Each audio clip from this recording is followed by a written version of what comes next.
Belajar Kitab Wahyu. Model-model interpretasi Kitab Wahyu atau model-model penafsiran Kitab Wahyu. Selama berabad-abad, Kitab Wahyu telah ditafsirkan dengan berbagai cara. Para sarjana, para penafsir atau para teolog telah mengembangkan kerangka hermeneutik yang berbeda untuk memahami pesan-pesan Kitab Wahyu. Berikut adalah model-model penafsiran utama atas Kitab Wahyu. Yang pertama adalah penafsiran futuris. Penafsiran futuris memandang sebagian besar Kitab Wahyu sebagai nubuat atau lebih tepat prediksi tentang peristiwa-peristiwa masa depan yang akan terjadi tepat sebelum atau selama kedatangan Kristus yang kedua. Ciri utama dari model ini adalah memandang bahwa sebagian besar penglihatan dalam Kitab Wahyu belum digenapi. Model ini menekankan pada penggenapan yang harafiah di masa depan atas simbol-simbol dan peristiwa-peristiwa yang dituturkannya. Model futuris pada umumnya dikaitkan dengan eskatologi premilenial atau premilenialisme. Faham eskatologi yang percaya bahwa Kristus akan kembali sebelum pemerintahan 1000 tahun atau sebelum kerajaan 1000 tahun harafiah.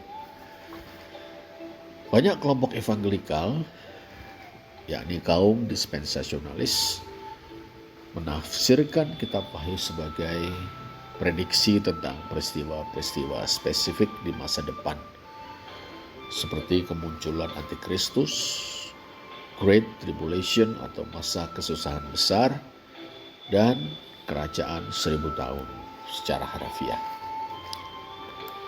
Model yang kedua adalah penafsiran historis. Model ini memandang Kitab Wahyu sebagai panorama sejarah dari abad pertama hingga akhir zaman. Ciri-ciri utamanya, model ini menafsirkan simbol-simbol dan tokoh-tokoh dalam Kitab Wahyu sebagai representasi dari peristiwa-peristiwa, tokoh-tokoh atau gerakan-gerakan historis di sepanjang era Kristen. Misalnya kemunculan kepausan, peristiwa reformasi Protestan, dan berbagai kuasa politik dipandang sebagai penggenapan dari penglihatan-penglihatan Kitab Wahyu. Secara historis, model ini populer di kalangan Protestan semasa reformasi, yang memandang kepausan sebagai the beast atau binatang atau antikristus. Model yang ketiga adalah penafsiran preteris.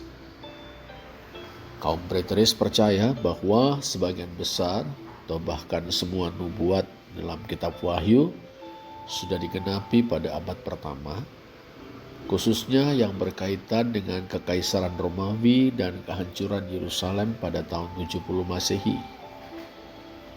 Ciri utama dari penafsiran preteris adalah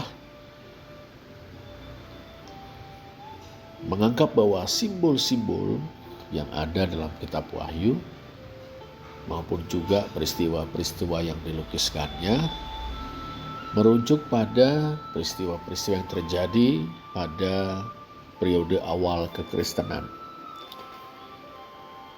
Model preteris menekankan relevansi kitab ini bagi umat Kristen awal atau gereja perdana yang sedang menghadapi penganiayaan. Model ini juga biasa digunakan oleh para sarjana Katolik dan beberapa sarjana Protestan.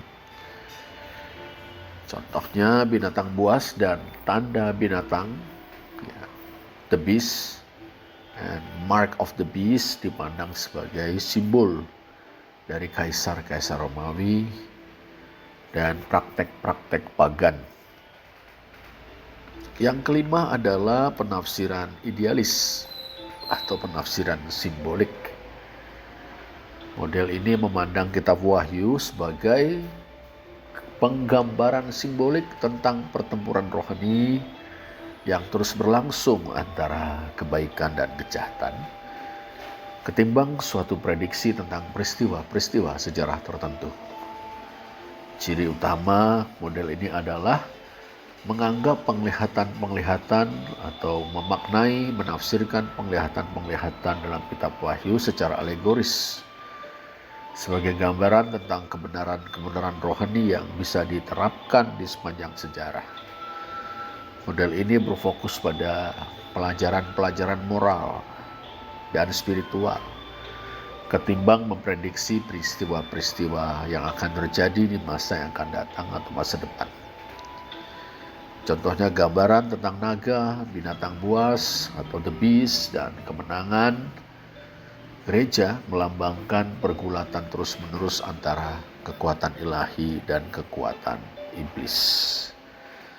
Inilah sekilas perkenalan kita dengan model-model penafsiran kitab Wahyu.